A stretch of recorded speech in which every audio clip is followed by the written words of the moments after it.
Hello साथियों, स्वागत है आप सभी का हमारे यूट्यूब चैनल पर। तो कैसे हो आप सब? आई होप आप सब अच्छे होंगे। दोस्तों, आज की ये वीडियो है यूपी टेट 2017 के प्रीवियस ईयर पेपर की, जिसके अंदर सीडीपी यानी कि बाल विकास के 30 प्रश्न हैं, उनको हम यहाँ पर हल करेंगे। तो आप लोग वीडियो में अंत तक बने रहिएगा। प्रीवियस ईयर पेपर को अच्छे से यहाँ पर हल किया जाएगा। बस आप लोग वीडियो को शेयर कीजिएगा और वीडियो पसंद आए तो लाइक भी कीजिएगा। तो चलिए क्लास को स्टार्ट करते हैं। देखेंगे 2017 के अंदर यूपी टेट में सीडीपी यानी कि बाल विकास के कौन कौन से प्रश्न पूछे गए थे। देखिए, मैं इसको थोड़ा सा जूम कर देती हूँ जिससे आपको अच्छे से क्लियर यहाँ पर दिखाई दे। अब देखिए, पहला जो क्वेश्चन था, सीखने की वह अवधि जब सीखने की प्रक्रिया में कोई भी उन्नति नहीं होती, वह अवधि क्या कहलाती है? सीखना मतलब अधिगम। तो अधिगम की प्रक्रिया में अगर कोई उन्नति ही नहीं हो रही है तो उसे हम क्या कहेंगे? आप सबने सिलेबस तो कवर कर ही लिया होगा। आई होप जो भी तैयारी कर रहे हैं, सिलेबस कवर नहीं भी किया तो आपको प्रीवियस ईयर पेपर के साथ अपना सिलेबस भी कवर करते रहना है। अब ऑप्शन देख लीजिए, सीखने का वक्र, सीखने का पठार, स्मृति या फिर अवधान। अब जब सीखने की प्रक्रिया में कोई उन्नति नहीं हो रही है तो उसे हम क्या बोलते हैं? सीखने का पठार बोलते हैं। इस तरीके से option number B correct answer हो जाएगा। अगला देखिएगा, सामान्य संयुक्त कोशिका में गुणसूत्रों के जोड़े कितने होते हैं? मुझे लगता है इससे इजी कोई क्वेश्चन नहीं होगा यूपी टेट के अंदर। ये क्वेश्चन इतना इजी है, सभी इसका आंसर कर पा रहे होंगे। ऑप्शन है, बिना ऑप्शन के भी इसका आंसर किया जा सकता है।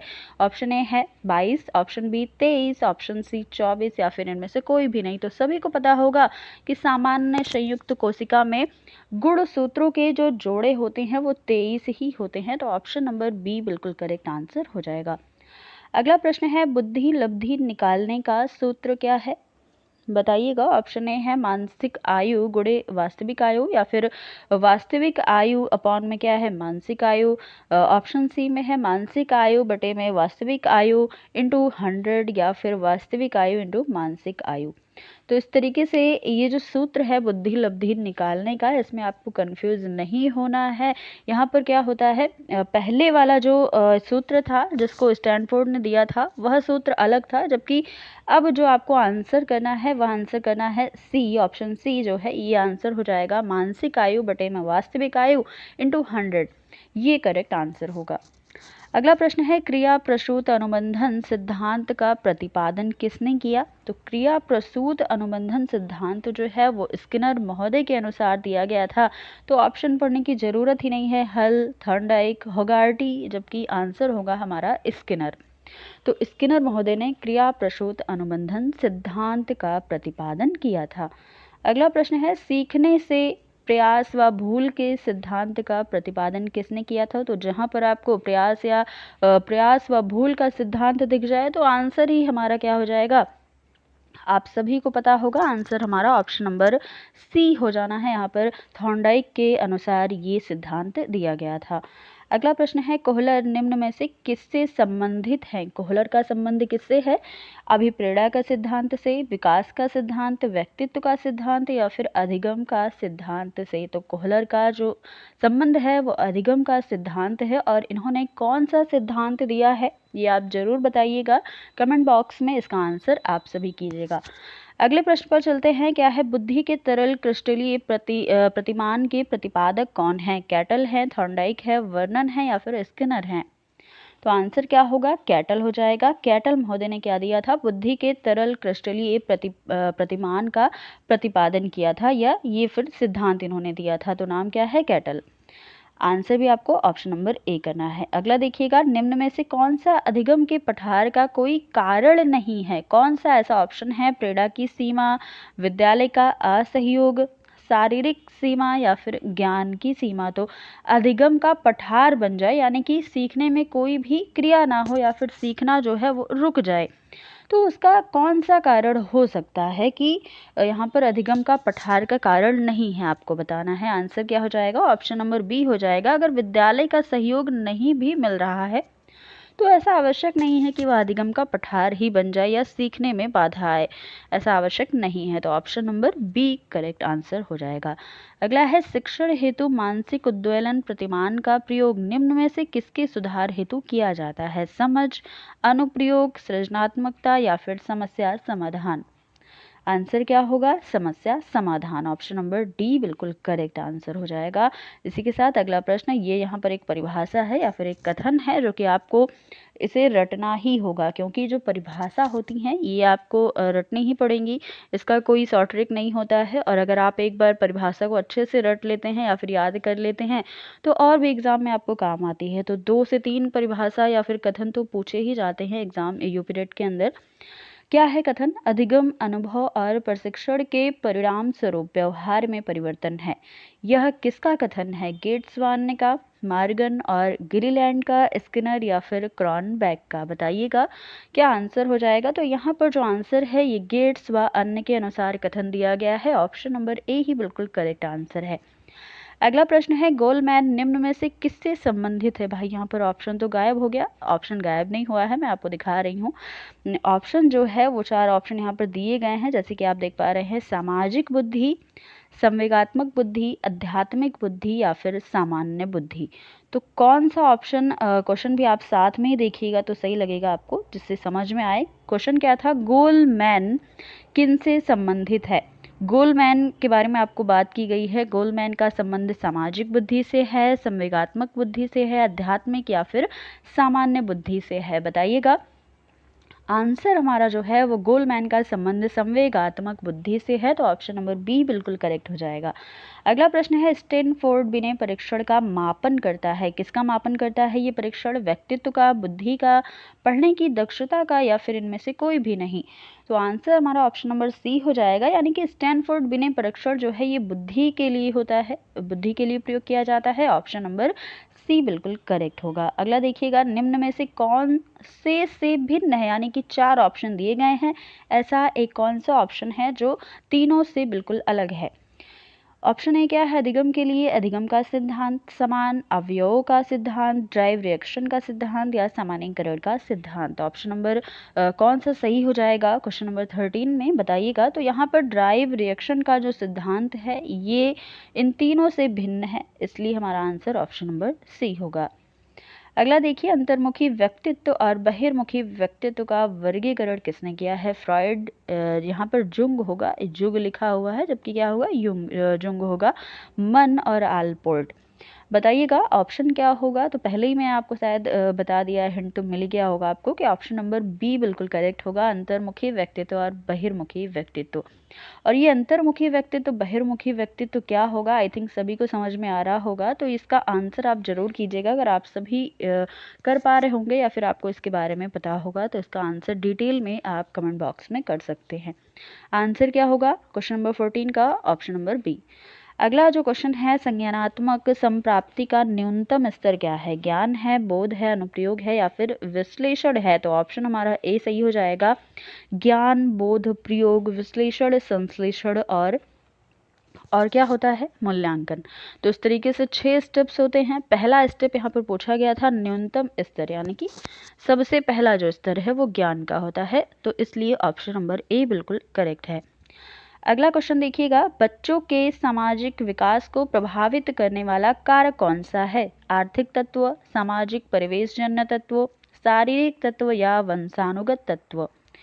तो आंसर हमारा हो जाएगा सामाजिक परिवेशजन्य तत्व, क्योंकि सामाजिक विकास के बारे में बात हो रही है, ये भी आपको ध्यान रखना है। तो आंसर ऑप्शन नंबर बी है। अगला देखिएगा, एक बाल नहीं, एक बालक, यहाँ पर कर लीजिए, बाल क्या ही होगा। तो एक बालक जो साइकिल चलाना जानता है, मोटर बाइक चलाना सीख रहा है, यह उदाहरण किसका होगा? क्षैतिज अधिगम अंतरण का या ऊर्ध्व अधिगम अंतरण का, द्विपार्श्विक अधिगम अंतरण का या फिर कोई भी अधिगम अंतरण का? तो एक बालक जो है साइकिल चलाना वह जानता है पहले से, जबकि वह मोटर बाइक चलाना सीख रहा है। तो किसका ये हो जाएगा उदाहरण? ये उदाहरण हो जाएगा ऊर्ध्व अधिगम अंतरण का, यानी कि option number B correct answer हो जाएगा। अगला प्रश्न है, निम्न में से कौन सा शारीरिक विकास का एक प्रमुख नियम है? मानसिक विकास से भिन्नता का नियम, अनियमित विकास का नियम, द्रुतगामी विकास का नियम या कल्पना और अध्यय। यहाँ पर देखिए और 2 बार आ गया है, तो एक और जो है उसको हम कट कर देंगे। कल्पना और संवेगात्मक विकास से संबंध। शारीरिक विकास का एक प्रमुख नियम जो है आपको बताना है, तो आंसर हमारा ऑप्शन नंबर सी हो जाएगा, द्रुतगामी विकास का नियम। ये नियम क्या है? शारीरिक विकास का एक प्रमुख नियम माना जाता है। अगला प्रश्न है, निम्न में से कौन सा विकास का सिद्धांत नहीं है? आप सबने विकास के सिद्धांतों को अगर पढ़ रखा है तो अच्छे से आप आंसर कर पाएंगे। ऑप्शन है अनुकूलित प्रत्यावर्तन का सिद्धांत, निरंतर विकास का सिद्धांत, परस्पर संबंध का सिद्धांत या समान प्रतिमान का सिद्धांत। आंसर हमारा क्या होगा? अनुकूलित प्रत्यावर्तन का सिद्धांत। ये क्या है? ये विकास का सिद्धांत नहीं है। अगला प्रश्न है, यहाँ पर फिर से एक कथन पूछ लिया गया था, विकास के परिणाम स्वरूप नवीन विशेषताएं और नवीन योग्यताएं प्रकट होती हैं। यह कथन किसके द्वारा दिया गया? गेसेल, हरलॉक या फिर 2 ऑप्शन और देख लीजिए, मेरीडेथ या फिर डगलस और हॉलैंड।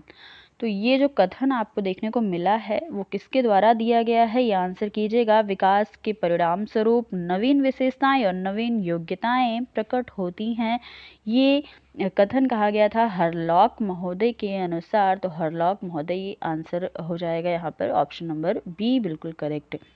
अब चलते हैं अगले प्रश्न पर, जो कि है यहाँ पर हमारा, मूल प्रवृत्तियों को 14 प्रकार से किसने वर्गीकृत किया था? आई थिंक ये क्वेश्चन भी काफ़ी इजी होगा।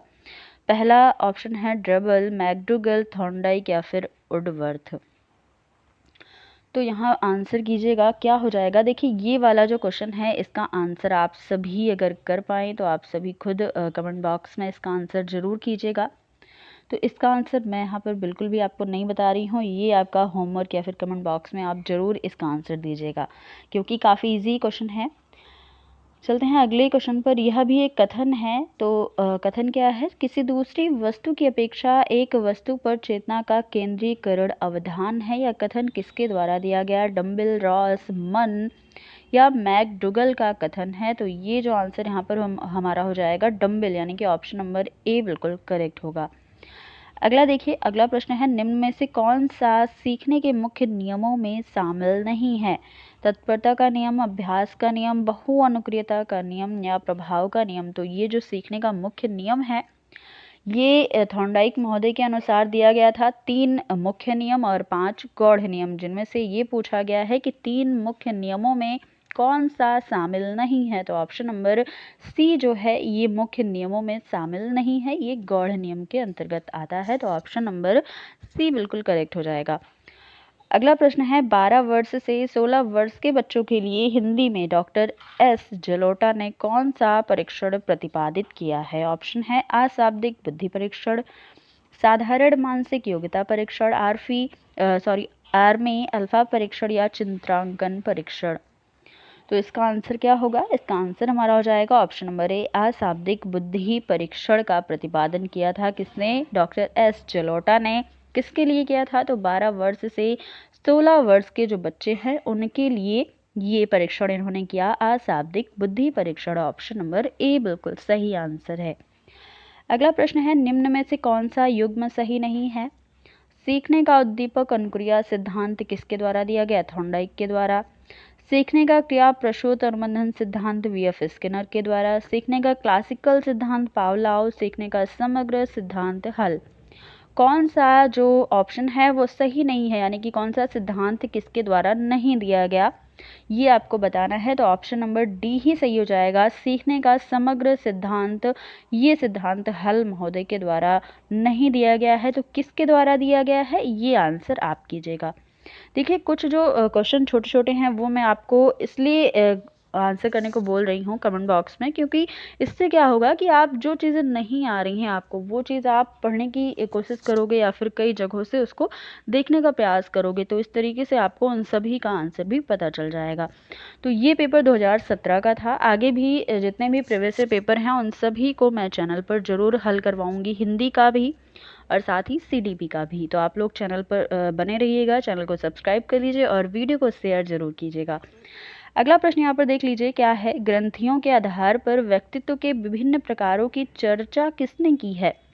क्रेशमर, युंग या फिर कैनन या स्पेंसर, स्प्रेंजर। बताइएगा आंसर क्या होगा। तो यहाँ पर आंसर हमारा हो जाएगा युंग महोदय के अनुसार यहाँ पर ग्रंथियों के आधार पर इन्होंने व्यक्तित्व के कई प्रकार की बात की है, तो ऑप्शन बी ही करेक्ट आंसर होगा। अगला है बुद्धि के द्विकारक सिद्धांत का प्रतिपादन किसने किया। थॉर्नडाइक, स्पीयरमैन, वर्नन या स्टर्न। तो इसका आंसर तो ऑप्शन नंबर बी होगा, स्पीयरमैन। इनका नाम में स्पीयर है, स्पीयर का मतलब क्या होता है, इसमें आप स्पीयर को पेयर मान लीजिए, तो पेयर क्या होता है, पेयर में दो चीजें होती हैं। तो इस तरीके से इन्होंने क्या दिया, बुद्धि का द्विकारक, यानी कि आप यहाँ पर भी दो की बात हो रही है और इनके नाम में भी दो की बात हो रही है। एस को हटा दीजिए, पेयर यानी कि दो चीज की बात हो रही है, तो वैसे आप याद कर सकते हैं कि बुद्धि का द्विकारक सिद्धांत किसने दिया, स्पीयरमैन ने दिया। आंसर क्या हो जाएगा, ऑप्शन नंबर बी। अगला है इनमें से किसका नाम सुजनन शास्त्र के पिता से जुड़ा है। बताइएगा, क्रो और क्रो, गाल्टन, रॉस या उडवर्थ। तो आंसर हमारा क्या हो जाएगा, गाल्टन महोदय। इनको हम सुजनन शास्त्र के पिता भी कहते हैं।